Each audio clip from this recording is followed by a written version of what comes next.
मैं Santosh Kumar Srivastava fighter today channel से। आज हम लोग सीमा सिंह से एक बार फिर इंटरव्यू लेने आए हुए हैं। जैसा कि इलेक्शन के पहले उन्होंने ये चेतावनी सरकार को दी थी कि अगर हम लोग की बात नहीं सुनेंगे तो हम लोग भाजपा को वोट नहीं देंगे। जैसा कि मैडम का कहना है कि हमारे संगठन से कोई भी व्यक्ति भाजपा को वोट नहीं दिया। उसी हाल को देखते हुए आगे के क्या रणनीति है, आगे की क्या बातचीत है, इसको जानकारी करते हैं सीमा सिंह से। जी, मैं सीमा सिंह, आशा बहु कल्याण समिति प्रदेश अध्यक्ष। और आशा बहुओं की समस्या बहुत गंभीर है, क्योंकि 2005 से आशा बहू के पद पर नियुक्त हुई। 1000 की आबादी पे आए दिन जो है नई योजना आ रही हैं काम करने के लिए। और आप देख रहे हैं इतनी कड़ी धूप में, इतनी गर्मी में वो आभा आईडी को लेकर के गांव में जाती हैं सर्वे करने घर घर। तमाम ऐसे काम हैं 49 मद में कि उनको प्रतिदिन जो है घर से बाहर निकलना पड़ता है। आए दिन दुर्घटना हो रही है, उनका कोई सहयोग नहीं देता विभाग वाला। ना ही जो है उनके परिवार के लिए कोई आर्थिक सहयोग है, ना तो मेडिकल में उनकी कोई सुरक्षा है। और ये सब स्थिति को बात ये बताइए मैडम, जब आप लोग लखनऊ धरना में गई थी डिप्टी सीएम ब्रजेश पाठक जी से, तो उन्होंने क्या लिखित भी आप लोग को दिया था क्या? उसकी बारे में थोड़ा सा आप जी, अभी पिछले मार्च में 15-16 मार्च को हमारे लखनऊ यूको गार्डन में विशाल धरना प्रदर्शन था। यूको गार्डन के अंदर और बाहर पूरा एकदम चक्का जाम आंदोलन हम लोगों का चल रहा था। तो माननीय डिप्टी सीएम ब्रजेश पाठक जी से हमारी वार्ता हुई थी और संघ के पदाधिकारी भी गए थे। उन्होंने ये चीज़ कहा कि आशा बहुओं को जल्द ही न्याय मिलेगा और आने वाली अगली तारीख 3 तारीख को आशा के खाते में उनकी सैलरी चली जाएगी। और जब से हम लोगों ने धरना दिया, खाते में सैलरी क्या जाए, जब से हम लोगों ने धरना दिया उसके बाद से हम लोगों का पेमेंट ही रुका हुआ है। अब मान के चलिए कि अप्रैल से लेकर के जून बीतने जा रहा है। राज्य बजट का जो भुगतान हम लोगों का 1500 था वो पूरा का पूरा रोक लिया गया है। अभी तक उत्तर प्रदेश के किसी कोने में आशा बहुओं का पेमेंट नहीं गया है। ये बहुत निंदनीय है।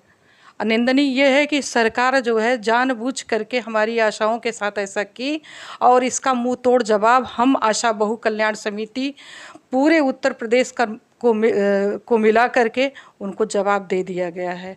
क्योंकि उत्तर प्रदेश में भाजपा सरकार यानी जितने भी सांसद लोग थे लोकसभा के चुनाव में, जो आधी की आधी सीट उनकी गई है वो संघ को नाराज़ किए, इसीलिए उनकी सीट गई है। आगामी 2027 में चुनाव होने वाला है। मैं चैलेंज करती हूँ कि एक तरफ हमारा संघ नाराज़ है, दूसरे सब तरफ युवा लोग नाराज़ हैं कि कोई वैकेंसी नहीं निकल रही है। उनकी शिक्षा दीक्षा में जो इतना संघर्ष कर रहे हैं, कोई जो है उसका फल नहीं मिल रहा है। रही बात आए दिन पेपर लीक हो रहा है, अभी नीट का पेपर लीक हुआ है और नेट का पेपर लीक हुआ, जेई का लीक हुआ। तो सबसे बड़ी चीज़ है कि इसमें सरकार अपना मिली-जुली पहले तो ये मानते ही नहीं है ना। पहले तो ये कहते हैं कि साहब कोई पेपर लीक नहीं हुआ। बाद में जब इनके ऊपर प्रेशर पड़ता है, जैसे नीट परीक्षा को ले लीजिए, जैसे और पीछे परीक्षा को ले लीजिए, पहले तो ये मानते ही नहीं है ना। इनकी तो हटबाजी जो है ज़्यादा रहती है सरकार की। ठीक है, वो अपनी हटबाजी करें, लेकिन जनता जो है जागरूक है, उनको जैसा कि आप लोग के साथ हुआ कि हमको लग रहा है जैसे इलेक्शन का समय था तो आप लोग को बुला के डिप्टी सीएम ने आश्वासन दिया, तो हमें तो ऐसा लगता है कि जैसे इलेक्शन को देखते हुए एक झूठा जो है आप लोग को जो है आश्वासन देकर कि किसी प्रकार से धरना प्रदर्शन खत्म हो। ये जी, धरना प्रदर्शन से उनकी छवि खराब हो रही थी ना। उनको अहम हो गया था कि हमारी सरकार चाहे जो भी है, मोदी की लहर है, सरकार हमारी ही बनेगी। ठीक है, सरकार उनकी बनी, लेकिन जनता ने उनको जता दिया कि हम कुछ भी कर सकते हैं। अब आने वाले समय में जो है 2027 में पूरी की पूरी सीट उनकी गायब हो जाएगी। नहीं तो मैं उनको चेतावनी देती हूँ कि 2027 के पहले अगर हम लोगों का एक निश्चित वेतन नहीं कर दिए या मानदेय नहीं कर दिए या सामान्य वेतन नहीं किए, तो आगामी कभी भी ये सरकार जो है दोबारा बीसों साल बाद आ सकती तो आ सकती, लेकिन हम लोगों के कार्यकाल में सरकार नहीं आएगी। मैं चैलेंज करती हूँ। रही बात है चुनावी दौरान को देखते हुए माननीय हमारे डिप्टी सीएम यानी स्वास्थ्य मंत्री जी ब्रिजेश पाठक जी, जो लिखित तो हमें नहीं दिया, लेकिन लिख करके उन्होंने दिया कि मैं केंद्र को चिट्ठी लिख रहा हूँ कि आशा बहुओं को एक अच्छी सैलरी दूंगा और महीने के 3 तारीख को उनकी सैलरी पहुंचेगी। बताइए कहाँ का न्याय है? जो हम लोगों को पैसा मिलता था वो भी पैसा हमारा कट गया है। अगर सरकार 1 महीने के अंदर हम लोगों का पेमेंट जो है सही समय से नहीं भेजती है तो हम लखनऊ उत्तर प्रदेश यानी माननीय मुख्यमंत्री कालिदास मार्ग उनके आवास का घेराव करेंगे और चैलेंज। और आप लोगों से हम ये अपनी आशाओं को एक संदेश देना चाहते हैं और संगिनी को कि हमारी आशा और आशा संगिनी निराश न हो। अभी भी हम अपनी लड़ाई जारी तो थोड़ी ही किए थे, लेकिन अब आर पार की लड़ाई लड़ेंगे।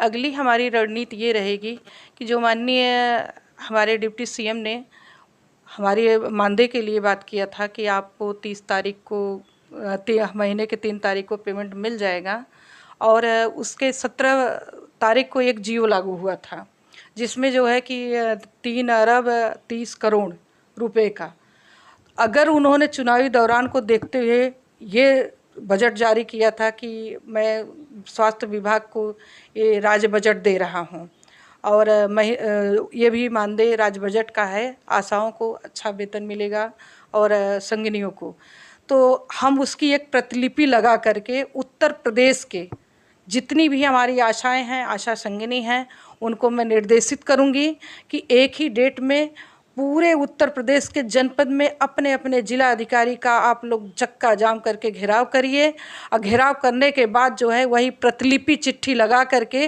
कि चुनावी दौरान को देखते हुए जो हमारी राज्य सरकार ने हमें ये आश्वासन दिया था कि ये पेमेंट मिलेगा, वो हमें पेमेंट नहीं मिल रहा है। और दूसरी चीज़, अगली रणनीति हमें करने जा रहे हैं कि माननीय मुख्यमंत्री जी का आवास घेरेंगे उत्तर प्रदेश की आशाओं को लेकर के, संगिनी को लेकर के, कि जब तक हमारी मांग नहीं पूरी होगी तब तक हम वहाँ से उठेंगे नहीं। और दूसरी चीज़ है, लड़ाई हमारी ऐसी जारी होगी क्योंकि हम लोग महिला हैं, अपना घर देखने के साथ साथ पूरे गांव की जिम्मेदारी देख रहे हैं।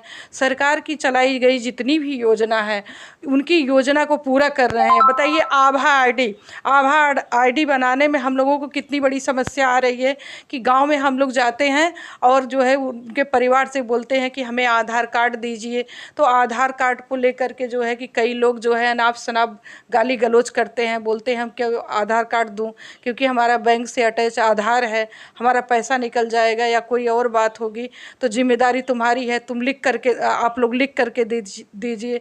बताइए हम लोग कितना झेल रहे हैं क्षेत्र में, इसको कौन जानता है। अब चुनाव में हम लोगों की ड्यूटी लगी, हमने कहा था कि चुनाव में ड्यूटी लगे, जैसे हमें हर कार्य का पैसा मिलता है क्योंकि हम सैलरी पे नहीं हैं, कार्य का पैसा मिलता है, तो चुनाव में भी हमारी ड्यूटी लगे तो हमें पैसा दें। लेकिन जो है गवर्नमेंट की तरफ से ना विभाग की तरफ से कोई फैसिलिटी मिली ना पैसा मिला। लेकिन हम लोग जो है यही सोचते हैं कि देखिए ये जो है समाज का काम है, एक लोकतंत्र में ऐसा कुछ नहीं करना चाहिए, विरोध नहीं करना चाहिए, लेकिन कब तक ऐसा करें। बताइए आशा बहुएं एक ऐसी महिला है कि जो स्वास्थ्य के प्रति गर्भवती महिला को संस्थागत पहुंचाना, 0 से लेकर 5 वर्ष के बच्चों को पूर्व प्रतिरक्षी टीकाकरण करवाना, क्षय नियंत्रण कराना, उसमें कई ऐसी बीमारी आती है, महामारी आती है, सारा का सारा काम हमारी आशाओं के ऊपर है। वो अपनी ज़िंदगी को नहीं देखती हैं, अपने परिवार को नहीं देखती हैं। कोरोना काल में आप लोग जानते ही हैं कि कितना बड़ा उन्होंने अपना योगदान दिया। कई आशाएं हमारी जो है इस दुनिया से चली भी गई उस काल में। लेकिन जो है कि डॉक्टर की अगर डेथ होती थी कोरोना काल में या किसी स्टाफ की डेथ होती थी तो उनके लिए 50 लाख का इंश्योरेंस रहता था, लेकिन हमारी आशा बहनों के लिए 10-20 हज़ार रुपये का भी सहयोग नहीं मिला। अच्छा ये बताइए मैडम, जो अभी लोकसभा चुनाव हुआ था उसमें भाजपा की सीटें जो है इतनी कम हो गई, उसका अभी हम लोग भी आकलन कर रहे हैं, बराबर उसकी समीक्षा कर रहे हैं। तो आपको क्या लगता है कि क्या रीज़न था कि इतनी सीटें कम हो गई? जैसा कि हम आपसे पहले भी इलेक्शन के पहले मुलाकात हुई, तो आपने भी कहा था कि भाई अगर हमारी मतलब डिमांड नहीं पूरी होगी या हमारा काम नहीं होगा तो हम लोग भाजपा को वोट नहीं देंगे। ऐसे हम कई संगठन में गए हुए थे, जैसे बिजली विभाग था, उसमें भी उन्होंने यही कहा था कि भाई हम वोट नहीं देंगे, चाहे भाजपा जीते चाहे हारे, हमारा काम है कि हम अपना विरोध करेंगे। तो आपको क्या लगता है, क्या समीक्षा लगती है कि भाजपा किन कारणों से इस हालत तक पहुंची? देखिए, भाजपा का जाने का कारण ये हुआ कि जितने छात्र लोग थे बेचारे, वो लगातार वैकेंसियाँ आती थी, पेपर देते थे, कहीं पेपर लीक हो रहा है, पेपर लीक नहीं होता था, समझ लीजिए बच्चों के साथ जो है बहुत गलत हुआ। बच्चे भी नाराज़ थे, युवा लोग नाराज़ थे, कई संघ के लोग नाराज़ थे। जैसे मान लीजिए पुरानी पेंशन बहाल बहाल को लेकर के ओपीएस ओपीएस। ओपीएस, वो लोग भी कई काफ़ी समय से संघर्ष कर रहे हैं, उनकी भी नाराज़गी थी। शिक्षा मित्रों की भी नाराज़गी थी। बताइए, भाजपा की सरकार आई, शिक्षा मित्र को कहाँ से कहाँ ला दिए। अगर किसी का डिमोशन नहीं होता है, प्रमोशन होता है।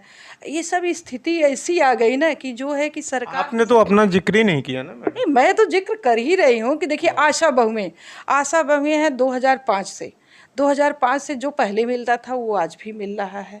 तो ऐसे जब इस सरकार हम लोगों की मजबूरी नहीं समझ रही है, तो हम लोग अपने संघ का या अपने परिवार का, अपने रिश्तेदार का, अपने गांव का वोट कैसे देने देंगे।